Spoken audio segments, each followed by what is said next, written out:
investir dans la raffinerie de pétrole au Nigeria. C'est-à-dire que le Nigeria aujourd'hui, c'est carrément le numéro 1 en termes de pétrole en Afrique. Aliko Dangote veut maintenant investir dans cette économie-là. Il a investi plus de 19 milliards d'euros dans une raffinerie afin de pouvoir transformer le pétrole brut qui va sortir et transformer ça en fait en carburant pour que les gens puissent se servir. Parce que malheureusement, dans beaucoup de pays en Afrique, on peut le voir en Guinée, on peut le voir en Côte d'Ivoire, les gens ont le brut, mais il faut amener le brut ailleurs pour transformer le brut et on vous revend ça. C'est comme la bauxite en Guinée. Les gens vont vendre la bauxite à presque moins d'1 €. Ils vont amener cette bauxite-là ailleurs, ils vont transformer ça et revendre ça aux mêmes Guinéens à plus de 10 €, 20 €. C'est dommage, c'est déplorable. Pour lutter contre ce type de problème-là, il se dit on va essayer d'extraire le pétrole ici, essayer de transformer ça ici et vendre ici sans forcément aller transformer ça ailleurs parce que ça va nous coûter plus cher. C'est-à-dire investir dans le local, faire les choses à l'interne pour que ça puisse contribuer entre guillemets à l'économie africaine. Donc sans trop rentrer dans les détails de cela,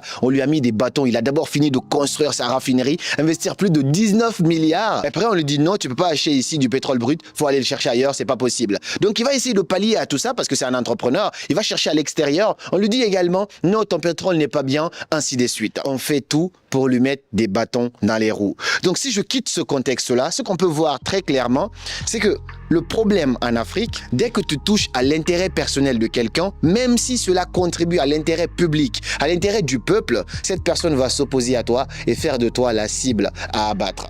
On voit cela carrément dans le cas de Aliko Dangote actuellement de ce qu'il est en train de vivre, mais ce n'a pas été le seul exemple. On en a vu encore et encore. Et ça continuera toujours. Et c'est exactement ça la cause du sous-développement de l'Afrique. C'est exactement ça l'une des grandes causes du retard de l'Afrique aujourd'hui. Parce que les gens ne pensent qu'à leur intérêt personnel. Les gens ne pensent qu'à leur poche personnelle. Dès que toi, tu deviens une menace pour cela, forcément, tu deviens la cible à abattre. Je vous raconte une petite anecdote.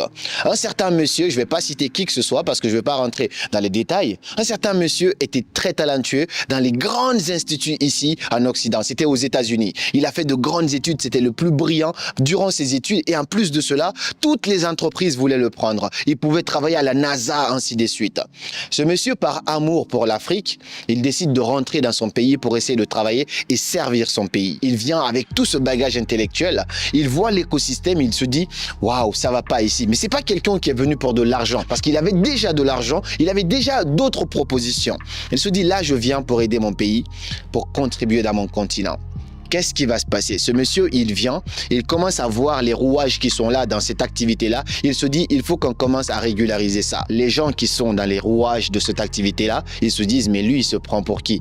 Nous, c'est ici qu'on gagne de l'argent. Alors que le but du monsieur, c'était uniquement de reformer les choses pour que les choses puissent être plus transparentes et développer l'Afrique en général. Mais lorsqu'ils ont vu que ce monsieur était pour l'intérêt général, c'est-à-dire l'intérêt beaucoup plus loin sur le long terme et que eux, ils ne pouvaient plus voler là où ils pouvaient voler, ce monsieur est devenu la cible à abattre. Au bout de 2 mois, il était confronté à tous les problèmes du monde. 6 mois plus tard, ce monsieur a été tué chez lui.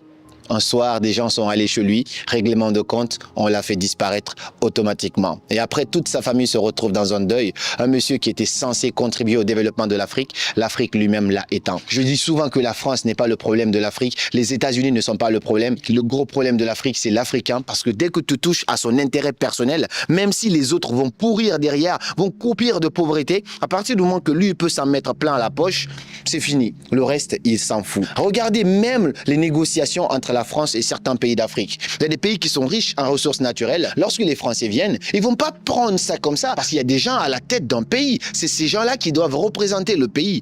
Mais lorsque la France vient pour essayer de négocier ces contrats-là, même si la contrepartie n'est pas bien pour le pays, à partir du moment qu'on met bien la personne qui représente le pays, soit le président, soit une certaine personne, et ben ce groupe de personnes-là va se contenter, entre guillemets, de prendre ces millions d'euros à titre personnel, de créer des comptes offshore partout, d'acheter des immeubles, des millions d'euros en Occident, aux États-Unis, en France, et puis laisser leur peuple croupir dans la pauvreté. Donc ils vont négocier des contrats contre leur peuple, mais uniquement pour eux, leur poche personnelle. Donc la vérité, c'est quoi? Si l'Africain mettait ses intérêts personnels à côté et pensait d'abord à l'intérêt de son pays, de sa nation, de son continent, personne ne marchera sur l'Afrique. L'Afrique aujourd'hui serait le premier continent dans le monde.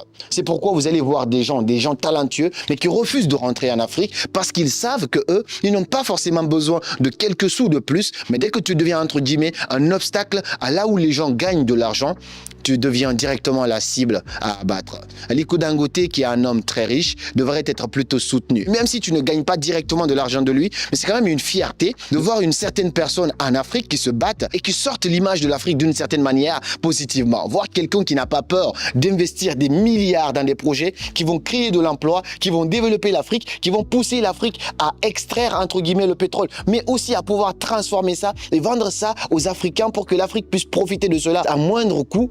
Lorsqu'on voit que ces personnes-là, on les met des barrières dans les roues, si toi tu es posé dans un certain coin et que tu veux venir en Afrique pour essayer de faire certaines choses, forcément ça te décourage parce que tu sais que dès que tu touches à l'intérêt personnel d'un petit groupe, forcément tu deviens la cible à abattre. Arrêtez de blâmer la France comme étant le problème de l'Afrique. Si la France a eu le pouvoir sur certains pays en Afrique, c'est parce que la France a pu mettre certaines marionnettes dans leur poche juste en enrichissant toute sa famille et toute sa lignée. Et lui, il pense uniquement à sa famille, à sa lignée. Le reste, il s'en fout de la population. Le jour où on sortira de l'intérêt personnel, c'est ce que je disais même hier en conférence ici à Rabat, le jour où on sortira de l'intérêt personnel, l'Afrique brillera et le monde entier nous verra positivement.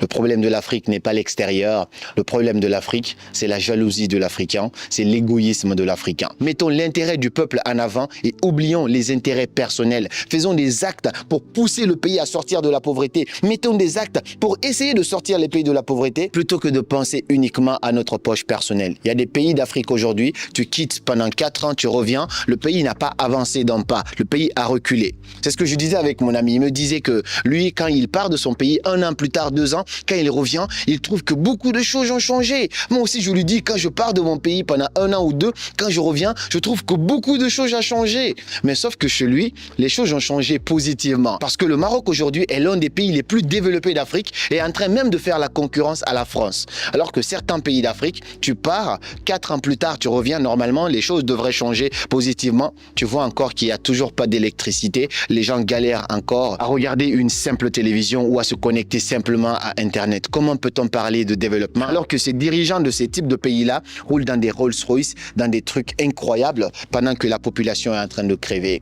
Et toi, qu'est-ce que tu penses de cette situation? Selon toi, quelle est la cause du sous-développement de l'Afrique, du retard de l'Afrique? Est-ce que tu penses que c'est la France quand même, malgré ce que je viens de te partager? Ou est-ce que tu penses que le problème de l'Afrique, c'est les Africains? J'ai très hâte de te lire dans les commentaires. Et si tu veux me retrouver en conférence, je serai à Dakar le 5 octobre 2024 à l'hôtel Radisson Blu. On va se retrouver là pour une conférence incroyable sur le développement personnel, la transformation, le mindset, le digital, mais aussi les réseaux sociaux, toutes les opportunités que tu peux tirer de ça pour transformer ta vie. Je serai également le 19 octobre à Kinshasa. Mes amis Motenayo, on se retrouve très rapidement. Et puis le 23 novembre, on fait un concert éducatif à Conakry. Ça va être juste incroyable. Les infos et la billetterie sont dans la description. Je te laisse cliquer là-dessus et voir ça. Et puis on se dit à très bientôt pour de nouvelles vidéos. C'était Karamo. Et comme toujours, suivez vos rêves. Ils connaissent le chemin.